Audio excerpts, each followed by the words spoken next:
So guys आज की Monday night raw जो हो रही थी Raleigh North Carolina PNC Arena से वो फाइनली हो चुकी है। तो चलिए एक बारी नजर मार लेते हैं कि कोडी रोड्स पर इसका क्या असर पड़ा जो भी द रॉक ने पिछले हफ्ते उन्हें कहा। तो वीडियो को एंड तक पूरा देखना। एंड नाउ आप देख रहे हैं रेसलमैनिक्स एंड सब्सक्राइब करना तो बनता है। तो शो की धमाकेदार स्टार्टिंग होती है हमारे द मेन इवेंट जे उसो से, जहाँ माइकल कोल बताते हैं कि जिंदगी में सिर्फ 3-4 बारी भाई वर्सेस भाई हुआ है। पहली बार ब्रेट वर्सेस ओवेन, फिर मैथ हॉर्डी वर्सेस जेफ हॉर्डी और अब जिमी उसो वर्सेस जे उसो। जे उसो रिंग में आते हैं, सबको वेलकम करते हैं, यीट बोलते हैं, फिर वो कहते हैं कि मुझे पता है ब्लड लाइन आज यहाँ पर आई हुई है, मैंने बैक स्टेज में उन्हें देखा था। तो जिमी उसो टाइम वेस्ट मत करो, मेरे सामने आ जाओ। और तभी हमें solo Sikoa and Jimmy Uso ring से आते हुए नजर भी आते हैं। वो ऑडियंस से आ रहे होते हैं, दोनों एक दूसरे को कन्फ्रंट करते हैं पहली बार ऑन मंडे नाइट रॉ। फिर वो कहते हैं कि आफ्टर ऑल दीज इयर्स ये डिफरेंट फील हो रहा है ना। जिमी कहते हैं कि जे क्या हो गया तुम्हें, ऐसे क्यों महसूस कर रहे हो तुम, मैंने तुम्हें सबसे बचाया, तुम्हें जब ब्लड लाइन से बाहर जाना था तो मैंने ही सबसे पहले तुम्हारी मदद करी और अब तुम मुझे ही छोड़ना चाहते हो। मुझे छोड़कर तुम्हें टैग टीम चैंपियनशिप जीतनी है, अपना अलग करियर बनाना है, तुम्हें मुझसे बेटर कोडी लगने लगा है, भूलना मत ये सब तुमने सिर्फ मेरी वजह से जीता है। और अब तुम्हें जो रेसलमेनिया का एक मेन इवेंट मैच भी मिलने वाला है ना,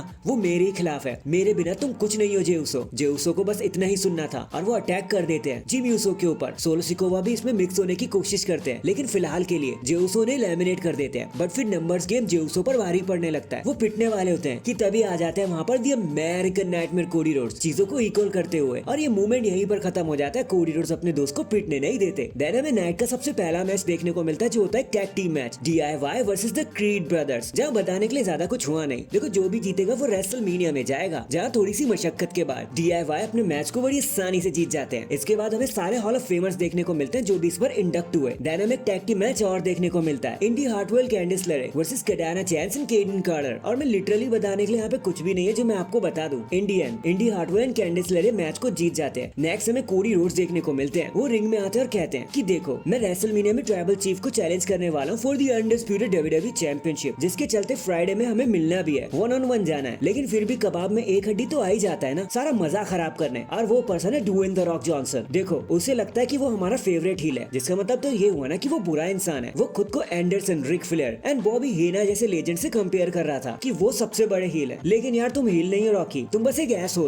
तुम मुझे कहते हो कि मैं रोऊंगा नहीं, मुझे क्यों रोना है भाई, बल्कि बैक स्टेज में जाकर तो तुम अपने TKO मेंबर्स के साथ रोते रहते हो। वैसे मैं नहीं चाहता कि रॉकी और उसकी 7 वर्स प्रोडक्शन नाराज हो जाए, रोने ही लग जाए, बट उन्होंने मेरे ऊपर कोई चारा भी नहीं छोड़ा। द रॉक एंड तुम्हारी TKO होल्डिंग से जो बात हुई है ना, भले ही तुम्हें वो द ग्रेट वन बनाती हो, तुमको माउंट रशमोर कहती हो, लेकिन कोई भी बिजनेस से बड़ा नहीं होता रॉकी, और ना तुम उससे बड़े हो। तुमने भले ही पिछले हफ्ते फ्राइडे को मेरी माँ को मेंशन किया, और मेरी माँ तो तुम्हें जानती भी नहीं है, लेकिन मैं तुम्हारी माँ को अच्छे से जानता हूँ रॉकी। तुम्हारी मॉम एक वंडरफुल लेडी है, मैं उनकी बहुत रिस्पेक्ट करता हूँ। तुम्हारी तरह मैं अपना मुंह गंदा नहीं करूंगा सिर्फ एक फाइट के लिए। और तुमने कहा था कि तुम मुझे बेल्ट से मारोगे, उस पर मेरा ब्लड लगा होगा, और वही चीज तुम मेरी माँ को गिफ्ट भी करोगे। तो याद रखना ये वो सेम लेडी है जिसने एक बार एक अंडर कवर कॉप की धुलाई लगाई थी, तो वो तुमसे क्या डरेगी भाई। और तुम खुद को फाइनल बॉस कहते हो, तो रेसलमेनिया में मिलो मुझसे, मैं बताऊंगा कि you are nothing Rocky but a Roman Reigns side chick. जिसके बाद पॉल हेमन वहाँ पर आ जाते हैं और वो कहते हैं लास्ट टाइम मैं यहाँ पर NYPD कॉप्स के साथ आया था, तो मैं उसके लिए माफी मांगता हूँ भाई, वो चीजें प्लान के हिसाब से नहीं हुई। तो कोडी कहते हैं कि मुझे कोई सॉरी नहीं चाहिए, मुझे पता है अब तुम रिंग में आने की परमिशन लोगे,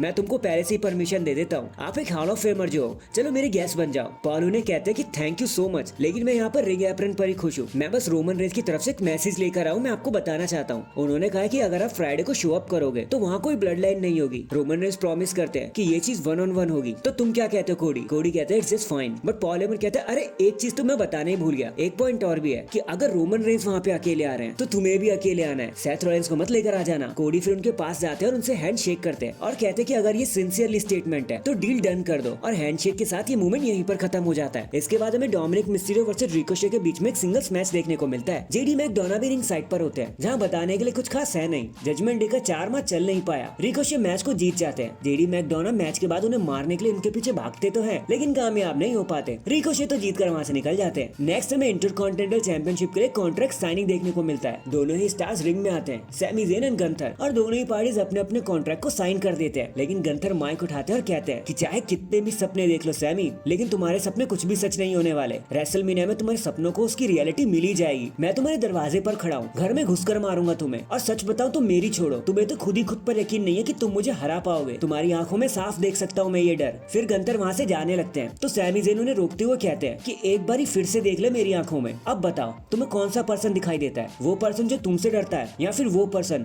जो रेसलमेनिया में तुम्हारे सब कुछ लेकर चला जाएगा और बन जाएगा न्यू इंटरकॉन्टिनेंटल चैंपियन। और इसी स्टेटमेंट के साथ सैमी ज़ेन गुस्से में वहाँ से चले जाते हैं। इसके बाद हमें एक और टैग टीम मैच देखने को मिलता है, जहाँ फिर से जो भी जीतेगा वो रेसलमेनिया के लिए क्वालिफाई हो जाएगा। Awesome truth versus Indus share. और हमेशा की तरह वही हुआ जो आप सोच रहे हो। इंडिस शेयर ने बहुत सारा गुस्सा मचाया, बहुत सारा शोर मचाया, बाकी विक्ट्री तो फिर भी ऑसम ट्रूथ के हाथ में ही चली गई और अब वो हो जाएंगे एट रेसलमेनिया। नेक्स्ट हमें ड्रू मैकिंटायर देखने को मिलते हैं, जो अपनी एंट्रेंस ले रहे होते हैं, पर सेथ रॉलिंस उन्हें बीच में ही काटकर अपनी एंट्रेंस ले लेते हैं और नाचते हुए रिंग के अंदर आ जाते हैं। सेथ रॉलिंस रिंग में आते हैं और फिर ड्रू मैकिंटायर भी धीरे धीरे रिंग की तरफ बढ़ रहे होते हैं। And trust me for the first time intro में बताने लायक कुछ खास है ही नहीं जो इन्होंने किया हो, बस वही सेम घिसी-पिटी बातें करते रहे। ड्रू मैकिंटायर अपने सपनों को एड्रेस करते रहे और सेथ रॉलिंस उनकी भर भर के छीलते रहे, बट लास्ट में सेथ रॉलिंस उन्हें कहते हैं एट रेसलमेनिया तू समझ जाएगा कि तुम उतने अच्छे नहीं हो जितना तुम्हें लगता है कि तुम हो। और वो माइक ड्रॉप करके वहाँ से निकल लेते हैं। और यहाँ पे यार लिटरली बताने के लिए कुछ नहीं था, नहीं तो मैं पूरा सेगमेंट ही कवर कर देता। इसके बाद हमें टैग टीम मैच और देखने को मिलता है, the new day versus Akira